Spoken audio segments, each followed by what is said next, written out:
militer juga tidak mungkin menembaki rakyat hanya untuk membela presidennya. Sebenarnya ada serangan-serangan dadakan yang dilakukan oleh Luhut bin Sarpanjaitan terhadap Jokowi dan juga serangan dadakan Prabowo Subianto kepada Jokowi. Kalau di militer ini namanya pendadakan strategis. Jadi serangan cepat, tepat, dadakan yang membuat orang tidak bisa berpikir lagi. Hidup Jokowi, hidup Jokowi, hidup Jokowi. Kemudian juga pemberian hadiah berupa keris dan segala macam. Keris kepada Jokowi di tengah orang ramai. Yang ingin dipastikan oleh Presiden Prabowo Subianto adalah dalam reshuffle ini orang-orangnya Jokowi akan selamat. Eskalasinya akan sangat tergantung pidato Prabowo selanjutnya. Sampai sekarang belum ada reaksi Prabowo terhadap gerakan massa yang istilah Indonesia Gelap itu.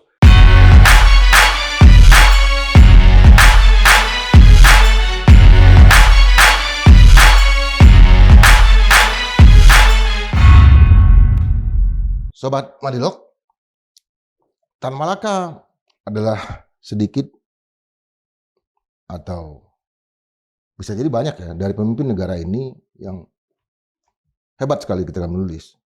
Tetapi ketika berpidato, kedengaran masa sangat kesulitan. Berbeda misalnya kalau mendengarkan pidato dari Presiden Soekarno. Atau ketika Soekarno masih menjadi pemimpin pergerakan.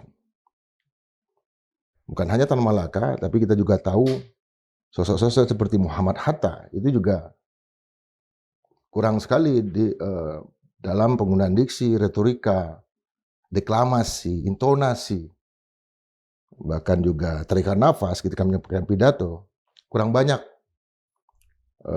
mendapatkan minat sekalipun katakanlah pidatonya luar biasa. Nah, setelah melewati fase 100 hari, Presiden Prabowo Subianto, kita lihat banyak sekali menyampaikan pidato-pidato yang sebagian substantif, tapi juga sebagian gimmick. Termasuk mimik muka seperti seorang bayi. Hari ini, per Senin, itu Badan Eksekutif Mahasiswa seluruh Indonesia itu menyampaikan panggilan darurat Indonesia Gelap.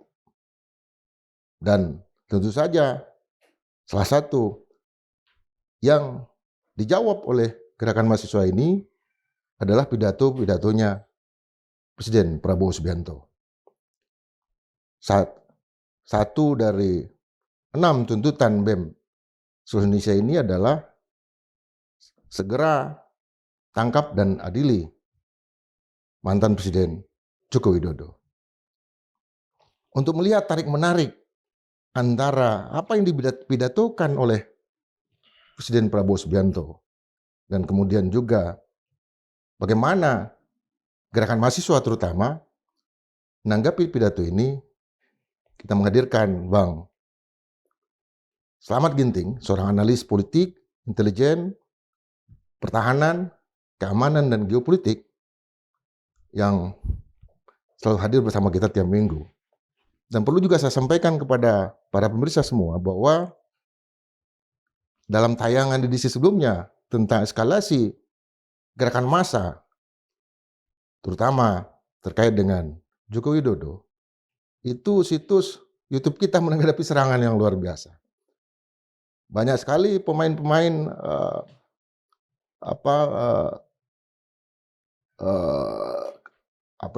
raider atau Mandalika muncul. Artinya mereka memainkan tagar-tagar Mandalika di websitenya Forum Keadilan TV. Itu situs-situs judi untuk menghancurkan dan untuk membuat para kru di sini kesulitan untuk mengeluarkan serangan-serangan yang masif terhadap YouTube kita. Tetapi itu adalah risiko dari sebuah perjuangan dan sampai hari ini dampaknya luar biasa terjadi penurunan aktivitas di layar kita, di layar Forum Keadilan TV. Tapi bukan itu yang kita mau bahas karena Itu akan kita hadapin dalam hari-hari berikutnya. Bang Ginting, Ya. kalau kita lihat dari semangat yang dimunculkan oleh Pak Prabowo Subianto dengan mengatakan hidup Jokowi, hidup Jokowi, hidup Jokowi, Ya. itu apakah sedang memadamkan eskalasi gerakan massa yang terjadi di bawah atau sedang memberikan bensin? Nah, ini termasuk bagian dari agitasi politik. Jadi agitasi politik itu kalau menurut Herbert Blumer itu adalah aktivitas politik yang dilakukan untuk membangkitkan rakyat pada satu gerakan politik. Nah, jadi bisa dilakukan baik lisan melalui pidato, juga melalui tulisan dengan merangsang dan membangkitkan emosi rakyat. Dan biasanya dimulai dengan cara membuat kontradiksi untuk menentang kenyataan hidup. Nah, jadi misalnya di sini ada permintaan adili Jokowi, di satu sisi hidup Jokowi. Nah, ini kontradiksi kan? Iya. Ini membangkitkan gerakan massa itu. Nah, dengan tujuan tentunya agitasi itu bisa menimbulkan kegelisahan. Bisa menimbulkan kegelisahan di bawah. Termasuk misalnya mahasiswa. Kok di satu sisi minta adili Jokowi, di sini hidup Jokowi? Kan kontradiksi. Yeah. Nah, mengapa bukan misalnya hidup rakyat? Nah, kita ingat jadi peristiwa 1965, 1966, 1967. Yeah. Ada permintaan juga mahmilupkan Soekarno, gitu kan? Betul. Di satu sisi, Presiden Soeharto waktu itu memang bukan orator. Tidak bisa berpidato berapi-api seperti layaknya Prabowo maupun Presiden Soekarno. Tapi ini ditangkap oleh publik bahwa memang ada sebuah gerakan politik yang meminta pengadilan terhadap Presiden Soekarno. Ini barangkali hampir sama dengan konsep Jawa yang dikedepankan oleh Presiden Soeharto, mikul dhuwur mendem jero. Prabowo juga mengatakan seperti itu. Kita hormati pemimpin, mikul dhuwur mendem jero. Kalau lihat dari hal-hal seperti ini, maka Presiden Soeharto juga tidak akan mau mengadili Soekarno. Ini kan kontradiksi dengan Jenderal Nasution waktu itu yang menjadi ketua MPRS. Meminta agar Soekarno diadili. Tapi tujuannya adalah supaya bangsa ini tidak diberikan PR yang panjang. Mengapa harus diadili? Supaya publik tahu Soekarno salah atau benar. Toh kalaupun salah, maka Presiden punya hak amnesti untuk memaafkannya. Kemudian tutup buku. Tapi dengan mikul dhuwur mendem jero itu, kan sampai akhir pemerintahan Soeharto juga, tidak jelas statusnya Presiden Soekarno meninggal dalam keadaan tidak dicabut itu kan statusnya. Dalam status sebagai terduga atau tersangka dalam peristiwa gerakan 30 September. Yang jelas menjadi tahanan kota waktu itu ya. 1965. Iya. Tahanan kota di Wisma Yaso kan? Persis. Kan nggak bagus itu ya. Nah, akhirnya memang ada permintaan supaya itu dicabut status tersangkanya. Nah, begitu. Karena tidak bagus pada saat beliau akan dinobatkan sebagai pahlawan nasional. Padahal sesungguhnya menurut saya tidak perlu penobatan pahlawan nasional untuk Soekarno. Cukup sudah proklamator bersama Bung Hatta. Dan itu juga tidak lebih rendah daripada pahlawan nasional. Artinya dua ini bapak bangsa kita kan. Itu. Ya, kalau kita lihat perubahan-perubahan dari isi pidatonya Presiden Prabowo Subianto, sebelumnya kita ingat bahwa tuanmu adalah rakyat. Iya. Tapi sekarang, sekalipun di acara internal Partai Gerindra, tetapi di sana hadir semua. Banyak sekali menteri, pejabat tinggi, 80% dari penyelenggara, katakanlah kekuatan politik nasional bangsa ini ada di sana. Itu langsung menunjukkan seolah-olah tuanmu itu adalah Joko Widodo, bukan rakyat. Kenapa terjadi perubahan ini, Bang? Ya, saya kira karena ini agitasi politik ya, maka menurut saya Prabowo yang katanya berguru kepada Jokowi, maka dia melihat atau mengikuti cara-cara Jokowi. Cara-cara Jokowi misalnya ya, kasih sen kiri tapi belok ke kanan. Nah, jadi di situ Anda harus pahami juga. Jangan-jangan puji-pujian Prabowo terhadap Jokowi ini adalah upaya meninabobokkan Jokowi sehingga terlena. Di tengah keterlenaan ini, maka kemudian masuk tujuan-tujuan politik yang ingin dicapai Prabowo Subianto. Apa tujuannya, Bang? Misalnya, di awal misalnya ketika acara NU itu kan memuji Jokowi ya. Memuji Jokowi, kemudian pembukaannya ya, saya ingin dipisahkan dengan Jokowi. Nah, di satu sisi kemudian dalam rentang sepekan itu terjadilah yang namanya Rapimnas Gerindra. Di tengah Rapimnas itu kemudian menjadi kongres luar biasa. Dan ini tidak diperhatikan, mungkin tidak juga diperhitungkan oleh lawan-lawan politik Prabowo. Kalau di militer, ini namanya pendadakan strategis. Jadi serangan cepat, tepat, dadakan yang membuat orang tidak bisa berpikir lagi. Dengan pernyataan mencalonkan Prabowo sebagai calon presiden 2029. Itu mengundang orang yang hadir, kehadiran orang dalam semiotika politik, kan dianggap dalam budaya Jawa itu diam artinya setuju. Maka baru 4 bulan Prabowo menjadi presiden, kemudian tiba-tiba dicalonkan oleh partainya sebagai calon presiden, itu artinya mengunci kesempatan di dalam partai Gerindra supaya tidak ada lagi orang lain yang dicalonkan selain Prabowo Subianto. Tapi kalau kita ngelihat sejarah, misalnya pas Bung Karno sendiri, itu kan terjadi penurunan gerakan massa menjadi sangat masif justru setelah Presiden Soekarno menjadi panglima besar revolusi. Iya. Artinya dan seluruh state aparatus harus tunduk kepada Soekarno.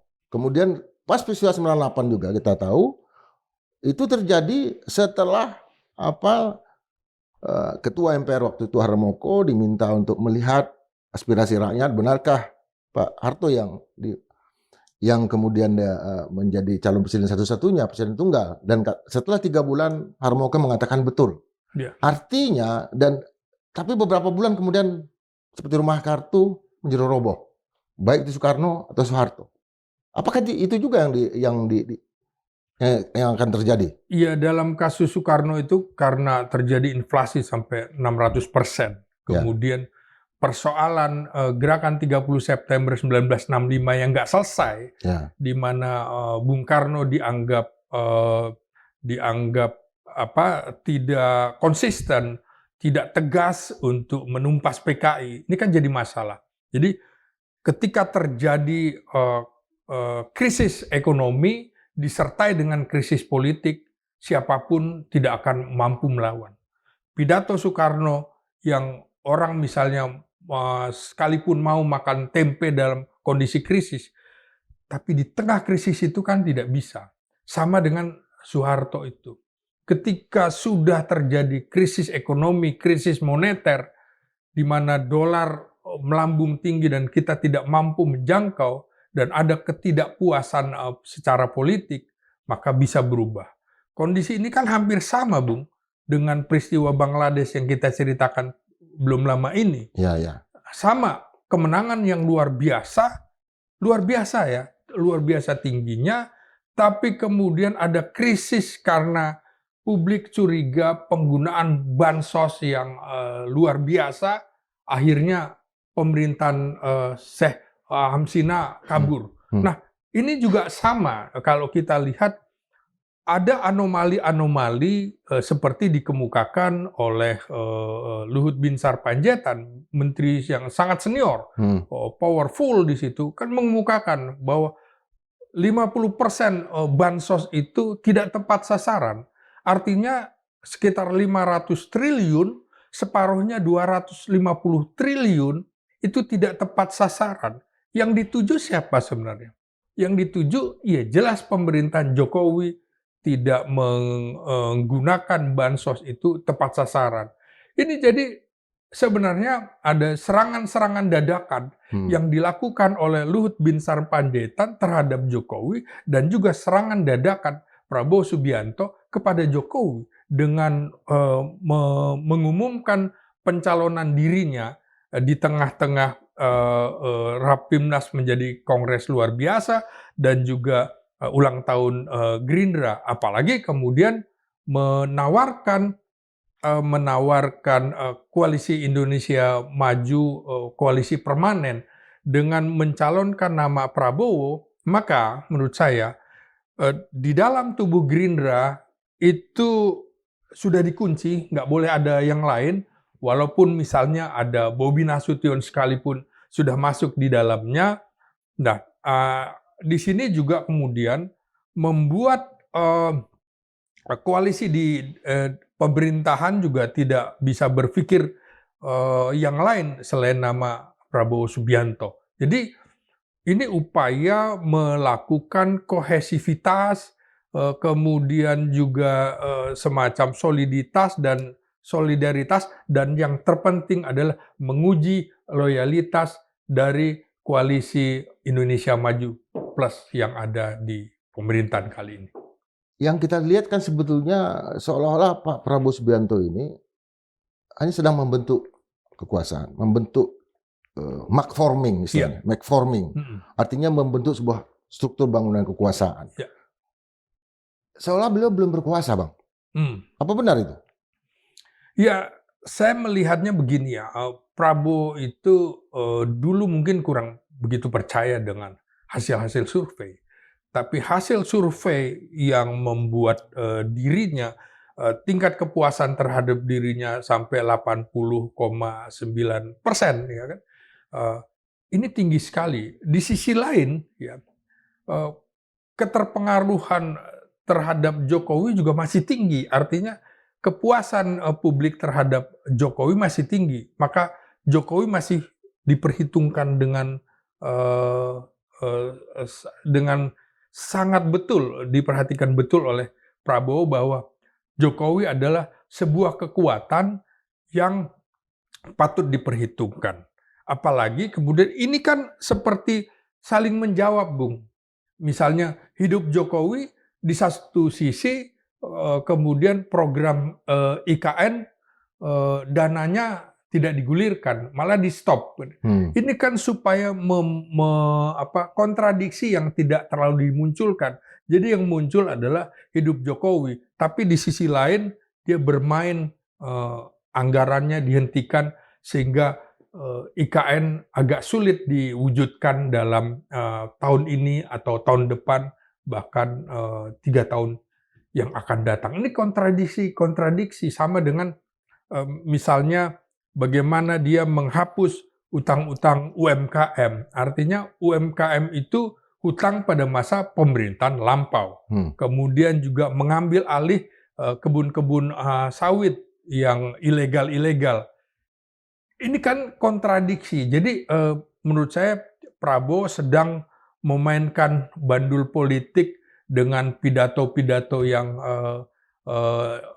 pidato agitasi politik yang kemudian bisa membangkitkan rakyat.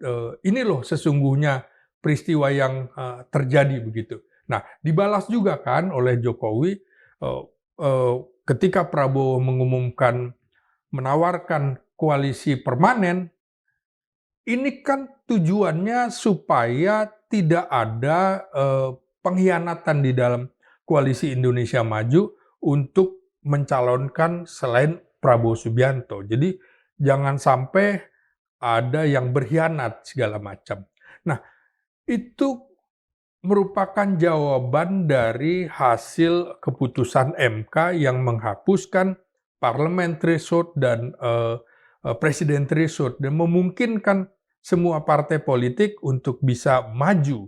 Nah, Jokowi kan pada saat pengumuman itu belum bicara tentang partai politik. Nah, Gibran belum punya partai politik juga, sehingga yang lain masih memungkinkan untuk mencalonkan, tapi kemudian tiba-tiba Jokowi mengeluarkan statement akan merancang partai super TBK.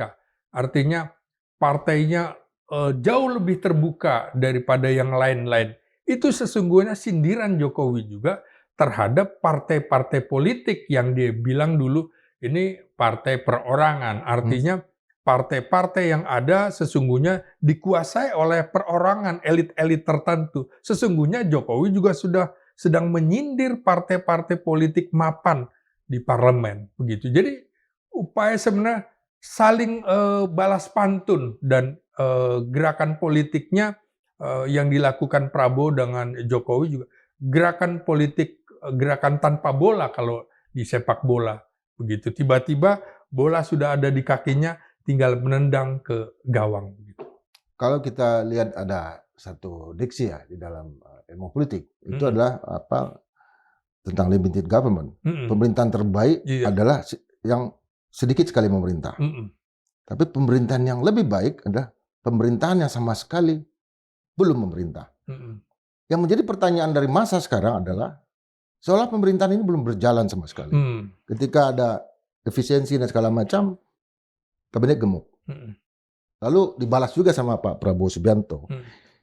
Artinya ada segitiga antara Pak Presiden Prabowo, ada Joko Widodo, dan ada masa rakyat yang masih limited, kreatif minority ini. Yang mereka pertarungkan berdua ini siapa sebetulnya, Pak? Ya, apakah mau merebut simpati dari masa rakyat yang kritis ini? Ya, semula dalam orkestra politik ini dirijennya adalah Jokowi. Kali ini dirijennya adalah Prabowo Subianto. Tidak mudah memimpin orkestrasi politik, apalagi di dalam koalisi itu ada tokoh-tokoh yang belum tentu bisa dikendalikan oleh Prabowo dan juga Jokowi. Siapa itu? SBY. Susah sekali untuk dikendalikan karena dia pemain politik yang pernah menjadi presiden 2 periode. Kedua, ada tokoh yang seumuran juga dengan Prabowo. Siapa itu? Surya Paloh dengan Nasdemnya. Siapa sangka di tengah komitmen 100% mendukung Jokowi, sampai akhir dia bikin gerakan mendukung orang lain, mendukung Anies Baswedan. Surya Paloh bilang, apa yang salah? Toh saya mendukung sampai 2024. Setelah itu kan nggak ada komitmen. Maka sama jawabannya. Megawati? Ya. Megawati juga? Ya, Megawati juga tentu. Tokoh yang lebih senior. Itu kan nggak bisa dikendalikan. Nah, tawaran koalisi permanen ini kan harus jelas. Platformnya seperti apa? Agenda politiknya seperti apa? Sampai kapan? Pernyataan yang paling tegas dikemukakan oleh Surya Paloh. Sampai kapan? Apakah sampai pemilu mendatang? Atau 2 kali, 3 kali pemilu kan belum jelas. Karena belum ada kontrak politiknya. Apakah SBY juga mau? Belum jawab. Nah, menurut saya partai-partai yang lain di luar 3 tokoh yang sangat senior itu mungkin masih bisa dikendalikan oleh Prabowo Subianto. Tapi nanti begitu Jokowi sudah membuat partai politik, agak susah juga dia kendalikan. Karena Jokowi tahu tidak mungkin dia masuk ke partai-partai politik lain. Karena kalau Jokowi masuk ke dalam partai politik, maka itu menjadi rival kuat bagi para ketua umumnya. Nggak mungkin Jokowi tidak menjadi nomor satu di partai itu, apalagi menjadi presiden 2 kali. Tentu dia kalau misalnya ke PAN, dia incar loh ketua umum PAN atau Dewan Pembina. Di tempat lain juga begitu. Karena itulah menurut saya saat ini dia sudah mengkalkulasi, tidak mungkin saya masuk partai, termasuk ke PSI sekalipun. Karena ternyata kalau bukan Jokowi yang memimpin, maka nyata PSI tidak mampu melewati batas ambang parliamentary threshold. Maka menurut saya Jokowi melihat bahwa sampai saat ini rakyat masih sangat mencintainya, masih begitu banyak, kesempatan itu dia manfaatkan pada bulan-bulan ini akan segera membuat partai. Karena kalau tahun depan, Bung, kemungkinan tingkat kepercayaan publik terhadap Jokowi sudah berubah. Karena dalam politik itu ada yang namanya bejana berhubungan. Kalau tingkat kepuasan terhadap Prabowo tinggi, maka sebaliknya kepada Jokowi agak rendah dan sebagainya. Prabowo juga mengintip kekuatan Jokowi. Sebelum itu bisa berpikir, maka menurut saya itu tadi, apa yang dilakukan Prabowo adalah pendadakan strategis, sehingga yang lain tidak bisa berpikir sekaligus melihat loyalitas partai-partai di koalisi Indonesia Maju. Kalau Anda tidak loyal, kira-kira ya, saya bisa tawarkan dong PDIP untuk masuk. Kau kutendang aja, nggak ada urusan. Karena hubungan Prabowo dengan Megawati tidak ada masalah secara personal. Dan sampai saat ini juga belum ada keputusan resmi dari PDIP mau di mana posisinya. Kita menunggu Kongres. Keputusannya kan ada di Kongres. Jadi sebenarnya ini sinyal dari Prabowo kepada PDIP. Kau mau masuk apa enggak? Gitu. Kalau mau masuk, masuklah. Kalau enggak, ya enggak apa-apa di luar. Kira-kira begitu. Dalam retreat yang nanti akan diadakan di Magelang, terhadap 505 kepala daerah, kepalanya aja kan, wakilnya kan nggak ikut, gubernur dan bupati, wakilnya wali kota. Hari terakhir. Ya. Itu dari 40 orang pembicara, itu ada disebut oleh wakil menteri dalam negeri Bima Arya Sugiarto, ada mantan presiden. Kalau kita bisa menebak, Pak SBY dan Jokowi. Iya. Dan Megawati mungkin enggak gitu. Iya. Nah, artinya sekarang karpet merah itu sudah diberikan dengan begitu jelas, bukan hanya oleh Presiden Prabowo Subianto, Ketua Umum Partai Gerindra dalam acaranya, tapi juga oleh pemerintahan, supaya Jokowi bisa masuk lebih dalam lagi, memberikan warna kepada pemerintahan ini, terutama kepala daerah. Dan ada 80 lebih kepala daerah yang diusung, yang didukung oleh Jokowi yang memenangkan kompetisi ini. Apakah itu artinya kembar siam ini tidak makin menyatu, atau satu mengendalikan satu menjadi gasnya, satu menjadi navigatornya? Ya, saya akan melihatnya begini. Prabowo tentu akan membaca kemungkinan itu. Untuk mengimbangi Jokowi juga ada SBY. Misalnya saya melihatnya begini.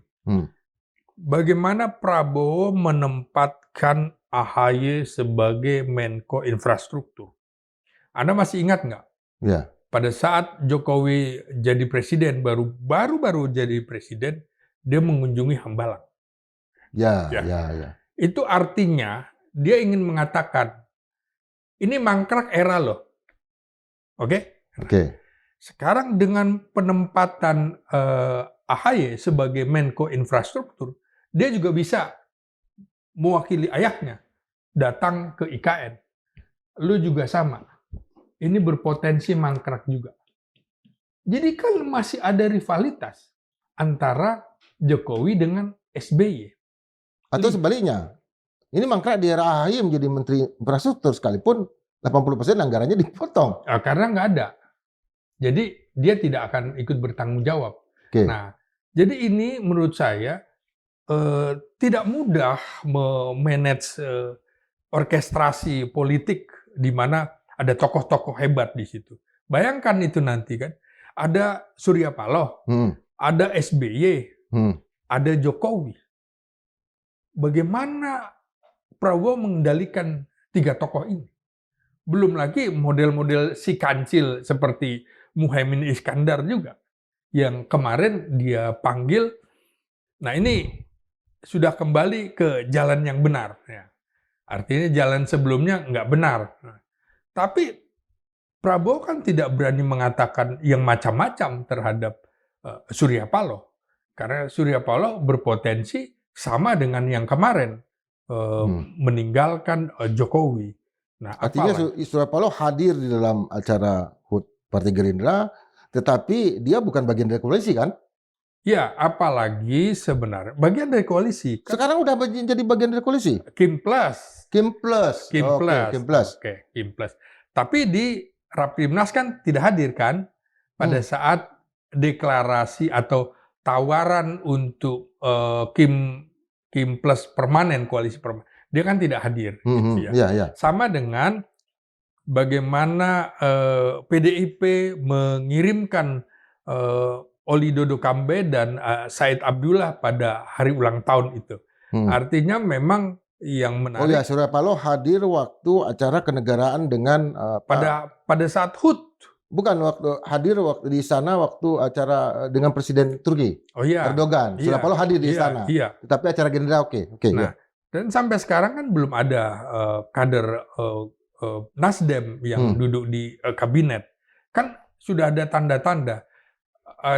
Jangankan koalisi permanen, koalisi biasa aja dia merasa bahwa ini nggak ada tempat bagi dia. Sementara koalisi itu adalah bentuk dari sebuah pertarungan politik yang tidak bisa dipisahkan untuk mencapai sebuah kekuasaan. Nah, tentu ada prasyarat-prasyarat untuk terjadinya koalisi permanen itu tadi. Platformnya seperti apa? Agendanya seperti apa? Oke, semuanya setuju, platform berantas korupsi. Tapi agenda politiknya kan berbeda-beda. Kedua, power sharing-nya seperti apa? Ini kan belum jelas. Apakah nantinya power sharing untuk juga wakil presiden? Kan belum tentu. Nah, makanya rival Prabowo tentu saja adalah wakil presiden dan juga para menteri, utamanya yang menjadi ketua umum partai politik. Maka dia melakukan serangan dadakan strategis itu supaya tidak ada pikiran macam-macam dari yang lain untuk mendahului atau untuk membelot dari koalisi ini. Waktu gerakan Tritura, kita tahu bahwa tuntutannya 3 kan? Iya. Bubarkan PKI, kemudian turunkan harga barang, reshuffle kabinet, kemudian reshuffle kabinet. Kemudian dalam 6 visi gerakan mahasiswa 98, itu salah satunya adalah KKN. Iya. KKN. Kemudian sekarang dari 6 tuntutan mahasiswa BEMSI, yang kelima itu nama Jokowi disebut. Artinya dalam sisi sejarah itu masalah korupsi ini memang selalu menjadi perhatian. Dan mahasiswa sekarang bergerak sampai 3 hari. Gitu. Apa reaksi mahasiswa ke depan? Apakah akan makin keras menurut Abang atau makin lunak dengan pertunjukan seperti tadi? Kalau dia ada sebuah agitasi dan sekaligus propaganda, berarti gerakan mahasiswa didesain untuk makin keras. Ya, bisa 2 cabang itu. Makin keras atau melunak. Ini di sini Prabowo sedang memainkan peran yang luar biasa kan, berbeda dengan tuntutan terhadap Soekarno dulu. Tidak ada tuntutan Soekarno korupsi, nggak ada. Tidak karena ada. Soekarno tidak punya uang, tidak memperkaya diri kan gitu, tidak kemudian menjadikan keluarganya sebagai bagian dari pemerintahan.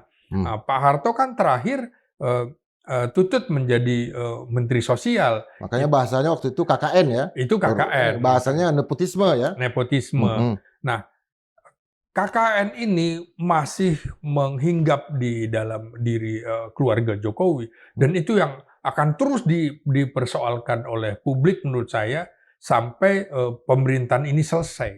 Jadi akan terus-menerus, Bung. Ini semacam dosa warisan yang dijatuhkan oleh Jokowi di dalam pemerintahan ini. Jadi menurut saya itu juga sangat tergantung bagaimana eskalasi politik di dalam pemerintahan di tengah gempuran ekonomi kita yang relatif tidak stabil ini, Bung, gitu. Nah, terkait dengan koalisi permanen, banyak pengamat yang mengatakan bahwa ini kecepatan. Menurut Abang gimana? Ya betul, kecepatan. Tapi seperti saya bilang, ini memang hanya semacam shock terapi yang dilakukan oleh Prabowo dengan serangan dadakan strategis agar dia bisa menjaga loyalitas dari partai-partai politik. Nah, ini juga di tengah upaya akan dilakukan reshuffle kabinet. Jadi kira-kira kalau misalnya, oh saya tidak mendukung, ya udah kalau kau tidak mendukung, gampang aja, aku singkirkanlah kader-kader partaimu dari kabinet pemerintahan ini. Jadi itu semacam trisula bagaimana Prabowo punya tiga tujuan di dalam mengemukakan ambisi politik, dan itu wajar bagi presiden manapun untuk melanjutkan 2 periode. Karena menurut saya juga adalah konyol bagi partai politik di tengah tingkat kepuasan terhadap Prabowo tinggi, tapi dia mencoba mencalonkan diri. Itu artinya bunuh diri politik di tengah-tengah hiruk-pikuk pesta kemenangan. Jadi apa yang dilakukan Prabowo sesungguhnya adalah masih dalam kaitan pesta kemenangan 4 bulan ini. Sehingga sama seperti saya menanyakan ke Bung Indra, saya punya hajatan nih, gimana makanannya? Tentu Anda nggak mungkin bilang nggak enak. Enak sekali Bang makanannya. Gimana panggungnya? Oh bagus sekali. Di situ kemudian dipaksa orang tidak punya pilihan kata lain. Nah tinggal kalau kita lihat yang senior-senior ini yang bisa menjawab. Seperti Surya Paloh, nanti dulu kami akan membahas masalah ini dengan tim kami, berapa lama dan segala macam.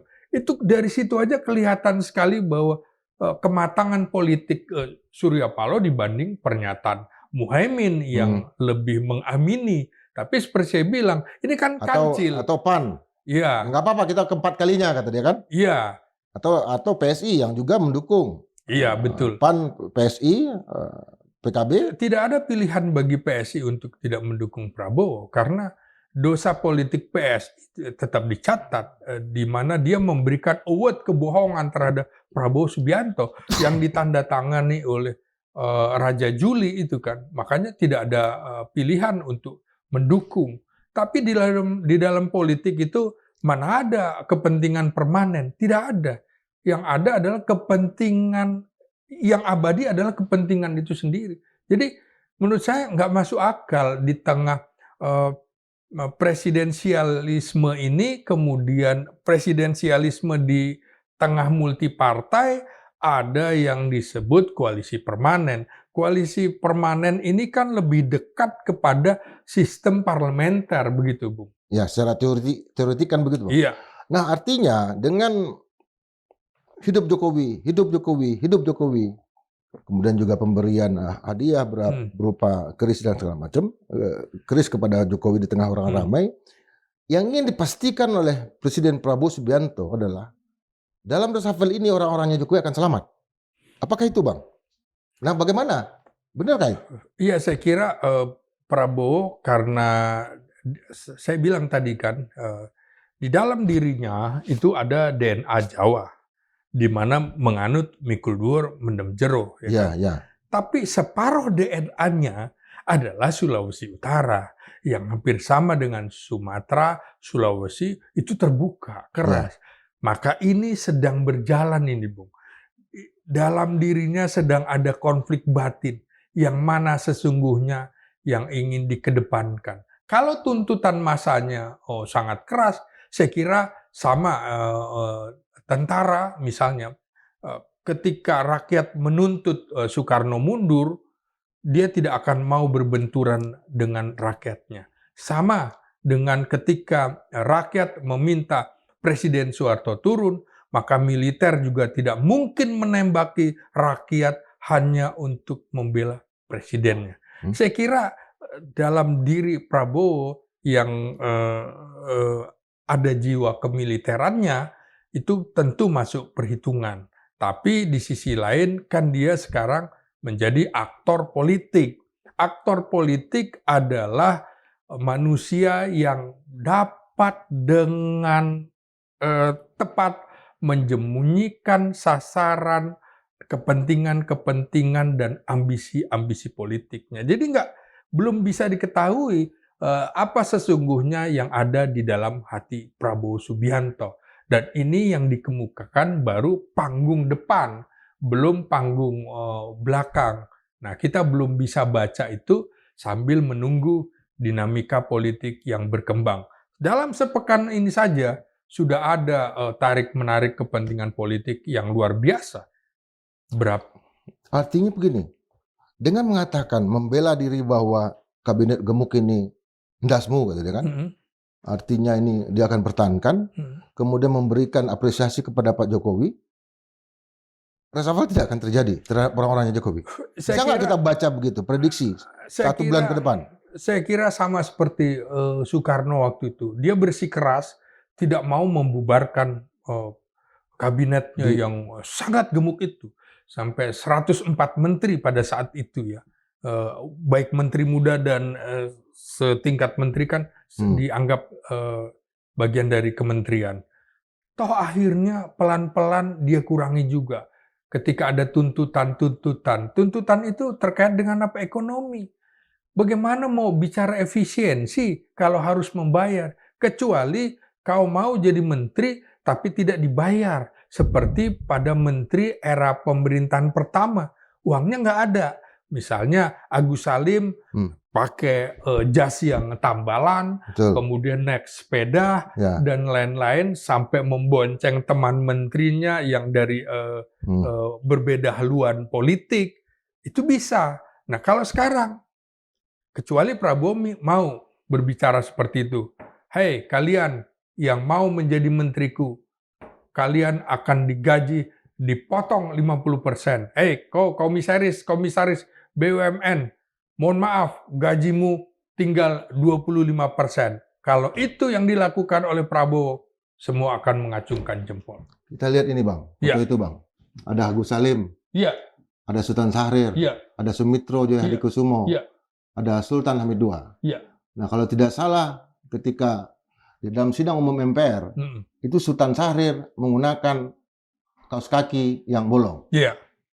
Untuk menunjukkan bahwa bangsa ini krisis. Artinya Abang mau mengatakan bahwa Presiden Prabowo Subianto tidak akan peduli pada foto itu. Saya kira dia dalam DNA-nya ada DNA Sumitro Jayahadikusumo yang cara berpikir ekonominya juga luar biasa. Dan jangan lupa ya, Prabowo juga pengagum Jenderal Nasution yang mengedepankan pembangunan manusia daripada pembangunan infrastruktur. Dia mintakan Soekarno pada pemerintahan pendidikan 25%. Kalau kita tidak membangun pendidikan, maka pendidikan itu membuat orang menjadi tahu. Tapi kalau kemudian memberikan bansos untuk makanan, maka yang keluar adalah kotoran. Jadi ini harus dikedepankan supaya manusia Indonesia jadi manusia yang pengetahuannya lebih. Saya kira Prabowo juga akan mempertimbangkan bahwa ada yang keliru dari pemerintahan Jokowi akan dievaluasi. Ini pesan Prabowo kepada Jokowi dengan narasi yang seperti itu sebenarnya kan minta maaf. Mohon maaf Presiden terdahulu bahwa saya tidak akan bisa melanjutkan proyek-proyek mercusuarmu karena kondisi ekonomi yang kau buat menjadi krisis seperti ini. Tapi kan tidak dengan bahasa-bahasa eksplisit, semua dengan bahasa-bahasa implisit begitu.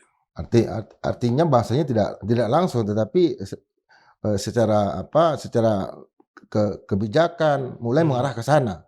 Cuma yang ditunggu oleh gerakan massa Kan bukan itu. Iya. Gerakan massa ini kan ingin seseorang yang salah itu harus dihukum. Iya. Seseorang yang kalah juga harus ditempatkan pada posisi yang kalah. Tapi kalau dirangkul semua berarti nggak ada otoritas yang dimainkan oleh Presiden Prabowo. Iya, makanya saya bilang jangan-jangan pidatonya itu bagian dari agitasi politik dengan menampilkan sesuatu yang kontradiktif, mempengaruhi massa untuk bergerak. Ini ada yang kontradiksi nih, misalnya itu tadi, adili Jokowi, hidup Jokowi. Kok timbang-timbanglah, kira-kira mana yang lebih tepat, adili Jokowi atau hidup Jokowi. Nah, Prabowo ini kan tentu saja dia tidak mungkin berpikir seperti dulu. Dia harus berpikir seperti Jokowi mempertahankan kekuasaan.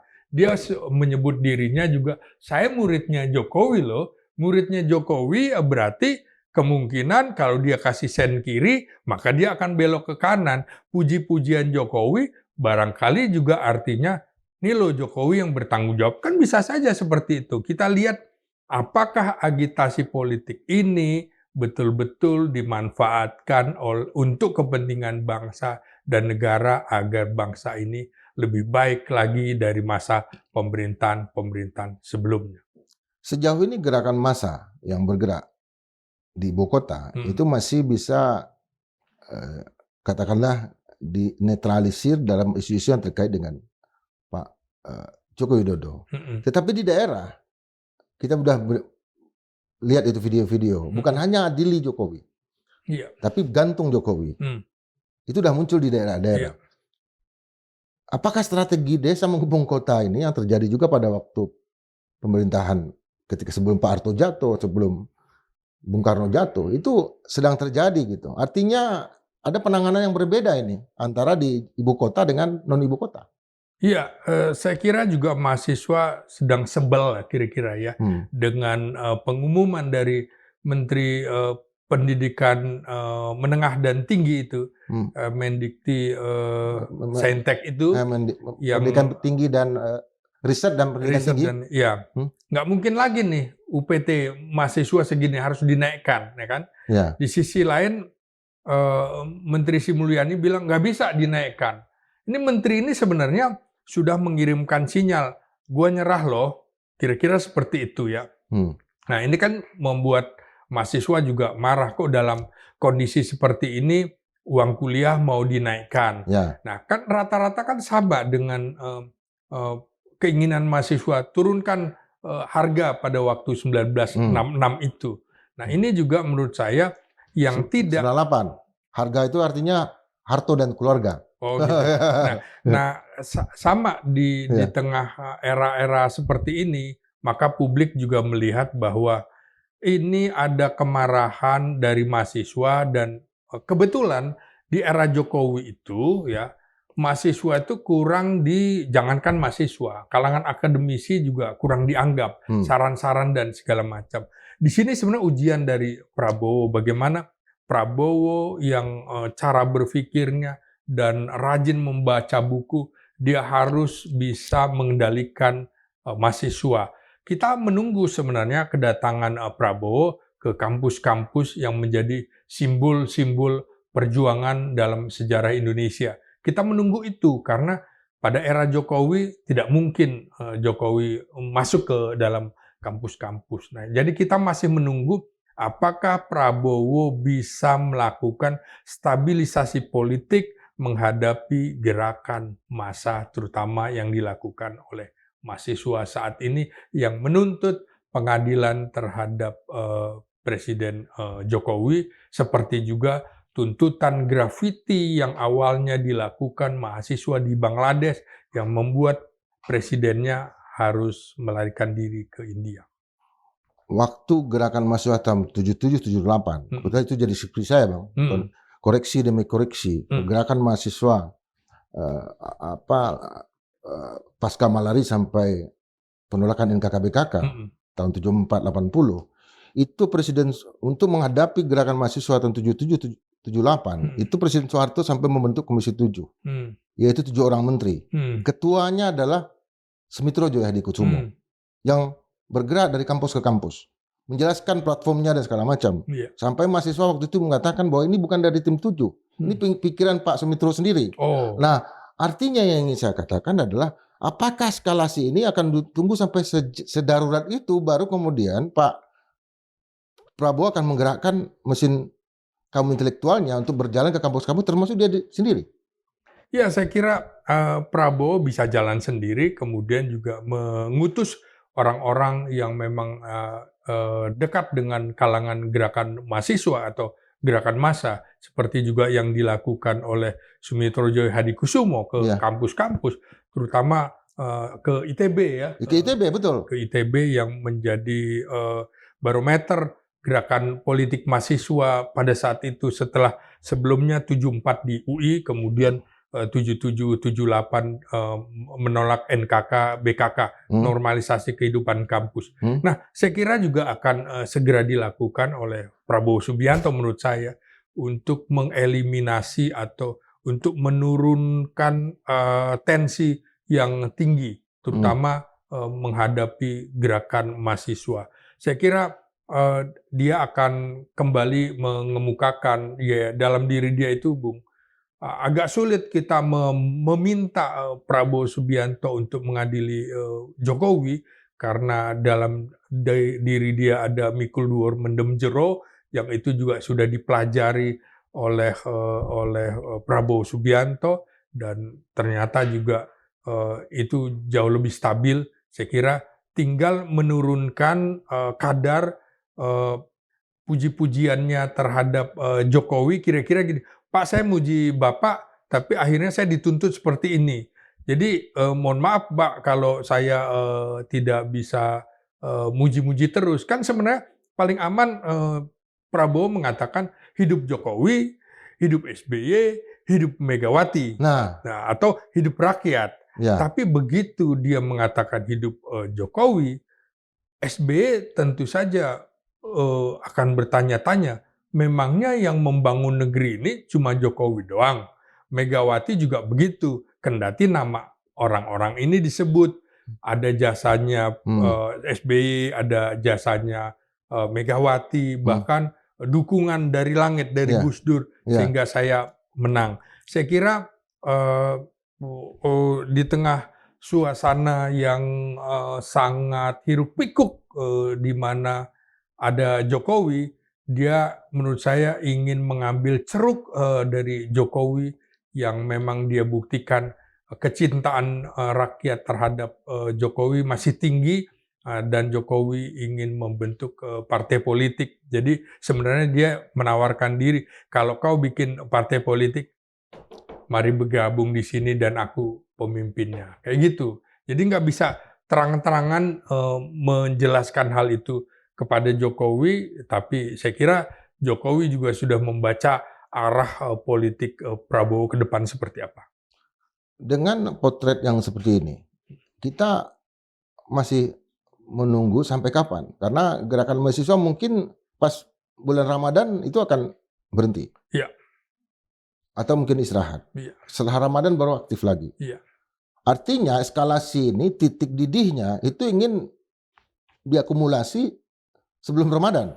Ya saya kira juga sebelum Ramadan dengan adanya misalnya reshuffle kabinet itu akan meredakan ketegangan, terutama juga konflik-konflik politik yang berada di kabinet, di mana ada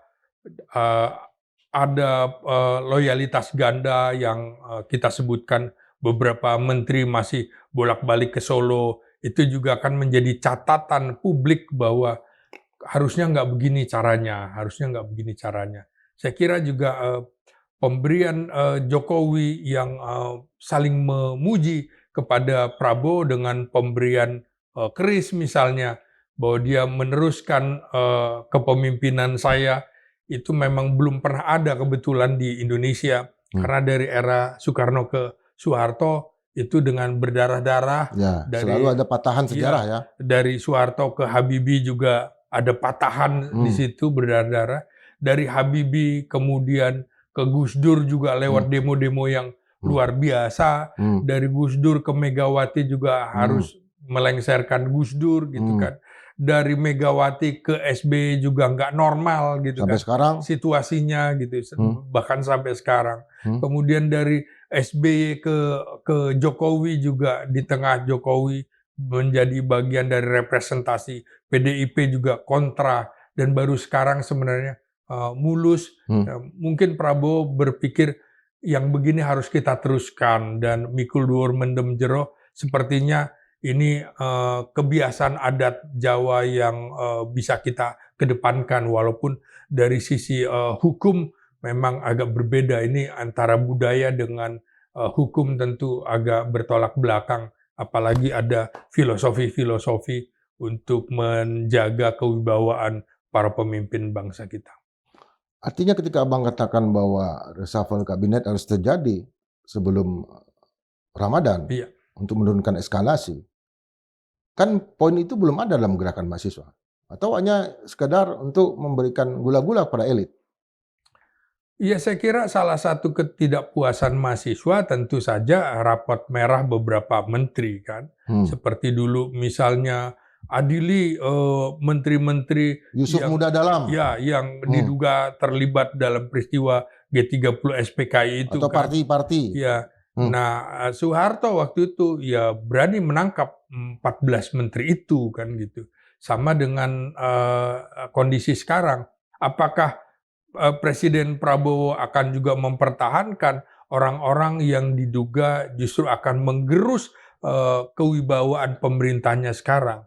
Jadi menurut saya sebenarnya sangat mungkin Prabowo melakukan reshuffle kabinet sebelum berlangsungnya bulan Ramadan ini, dan juga sangat mungkin dengan situasi ekonomi yang tidak menggairahkan, dia akan juga memotong sebagian dari kabinetnya untuk dikembalikan seperti situasi normal. Walaupun di sisi lain dia mengatakan bahwa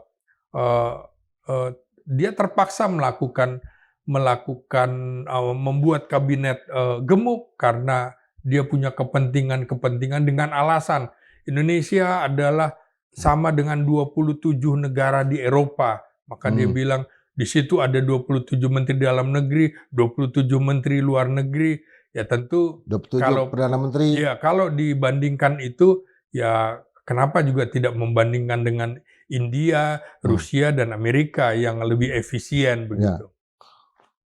Ada trauma psikologis juga barangkali yang dianut oleh Presiden Prabowo Subianto, tetapi itu kan seperti dia memasukkan sendiri ke dalam pemerintahan dia bangun.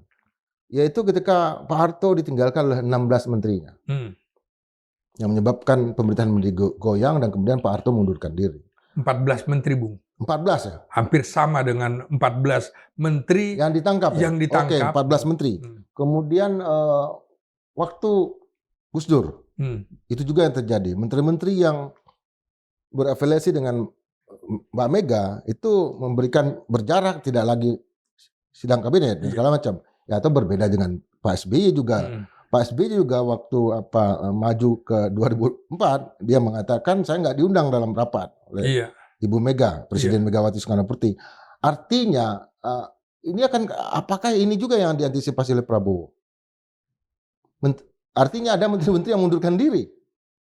Ya, saya kira kalau rapotnya merah, saya kira dengan sendirinya mereka lebih baik mundur daripada dipecat gitu kan. Dengan kira-kira memberikan sinyal-sinyal bahwa Anda tidak bisa berlari kencang di tengah situasi seperti ini. Anda hanya berlari di tempat, padahal kita harus berlari kencang. Dan juga ini repotnya gini, berlari kencang di tengah lomba lari maraton yang panjang ini. Jadi napas harus kuat, stamina harus kuat, kemudian juga endurance-nya harus luar biasa. Jadi ini menteri-menteri ini menurut saya sudah saatnya diberikan peringatan-peringatan oleh Prabowo. Kan dia sudah mengingatkan sesungguhnya, kalau Anda tidak bisa bekerja, silakan pulang ke rumah tidur. Kenapa bukan itu isi pidatonya Prabowo? Ya sudah cukup menurut saya, itu sudah sinyal, tinggal kemudian dia eksekusi. Dan dia tidak mungkin mengumumkan eksekusi di tengah-tengah pidato hari ulang tahun. Pidato hari ulang tahun itu kan pesta, semuanya harus menikmati, jangan ada kedukaan, datang dengan kebahagiaan. Jangan sampai kemudian pulang dengan wajah cemberut, dengan tertunduk lesu.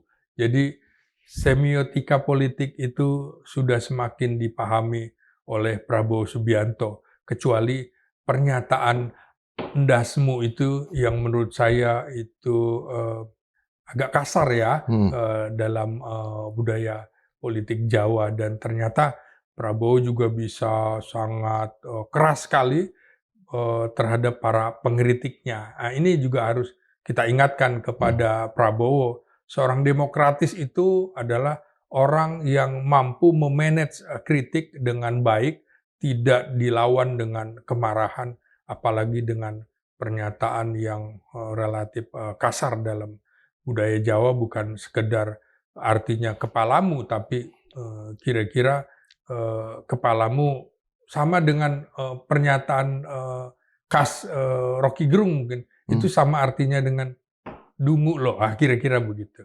Dulu ada juga diksi Pak Harto dalam bahasa Jawa. Apa itu? Abang ingat dulu? Apa ya? Waktu Orde Baru dulu sebelum apa? Pak Teken. Ora Pak Teken. Ora pateken ya. Atau enggak, Pak Harto yang paling keras tuh kan saya gebuk. Oh, gebuk ya? Iya. Bukan orang Biar pateken. jenderal atau menteri kalau memang inkonstitusional akan saya gebuk. Itu ditujukan kepada seorang perwira tinggi senior pada waktu itu. Nah, masalahnya adalah kenapa arahnya Presiden Prabowo ini ke rakyat, ke pengamat, bukan kepada para menterinya, mumpung besi masih panas. Ya, ya itu yang kita sayangkan. Seharusnya itu ditujukan kepada menteri-menterinya, bukan kepada kaum akademisi, pengamat. Justru karena rasa sayang pengamat kepada Prabowo, maka kami mengingatkan, bukan kami masa bodoh begitu ya. Kecuali kalau kami masa bodoh, terserah lo mau ngapain gitu. Kan ini enggak. Kita sayang karena dia adalah hasil pemilu. Seberapapun pemilu itu kontroversi, tapi dia sudah pilihan rakyat, dan go, silakan berbuat, tapi kami akan mendukung dengan cara mengkritik, kira-kira begitu. Abang kan dari kampus tadi. Iya. Mahasiswa udah masuk belum? Sedang libur kebetulan. Kapan mahasiswa masuk? Pekan depan. Artinya begini, pekan depan itu akan ada yang rendah dengan aksi massa. Iya. Apakah itu akan terjadi menurut Abang? Saya kira eskalasinya akan sangat tergantung pidato Prabowo selanjutnya. Bagaimana dia menanggapi reaksi massa. Ini kan belum ada. Sampai sekarang belum ada reaksi Prabowo terhadap gerakan massa yang apa istilah Indonesia Gelap itu. Sampai sekarang belum ada. Dari kantor komunikasi kepresidenan juga belum ada. Jadi kita menunggu reaksi dari pemerintah bagaimana menjawab sinyal-sinyal gerakan massa itu. Mahasiswa. Sobat Madilog, ada satu adigium yang disampaikan oleh Voltaire. Saya tidak setuju dengan pendapatmu, tapi saya akan mendukung mati-matian hak kamu untuk menyatakan pendapat itu. Nah, kita di Madilog selalu mengingatkan kepada orang-orang yang berkuasa, termasuk kita menyebut nama Presiden Prabowo Subianto, para menteri, juga kita hadirkan di sini, itu untuk mengingatkan bahwa kekuasaan itu mandatnya dari rakyat. Presiden adalah mandataris rakyat. Dan ketika tidak ada rakyat yang mendapatkan dukungan penuh, 99,9%, apalagi 100%, kita juga mengingatkan bahwa para ahli pidato yang kemudian menjadi penguasa, itu juga terkenal sebagai pemerintahan yang sangat diktator, pemerintahan yang otoritarian. Adolf Hitler adalah seorang ahli pidato yang luar biasa. Napoleon Bonaparte juga ahli pidato yang luar biasa. Bahkan pemimpin-pemimpin revolusi, tetapi juga kemudian menjadi diktator rakyat. Robespierre misalnya, dia menggelitin orang, tapi dia juga dipenggal kepalanya. Artinya pidato-pidato yang baik adalah tentu untuk kebaikan rakyat sendiri, dan itu selalu diingatkan oleh Madilog dan selalu diingatkan oleh Bang Slamet Ginting. Sampai berjumpa dalam edisi berikutnya. Tetap berpikir merdeka 100%. Makasih, Bung Indra. Terima kasih, Bang.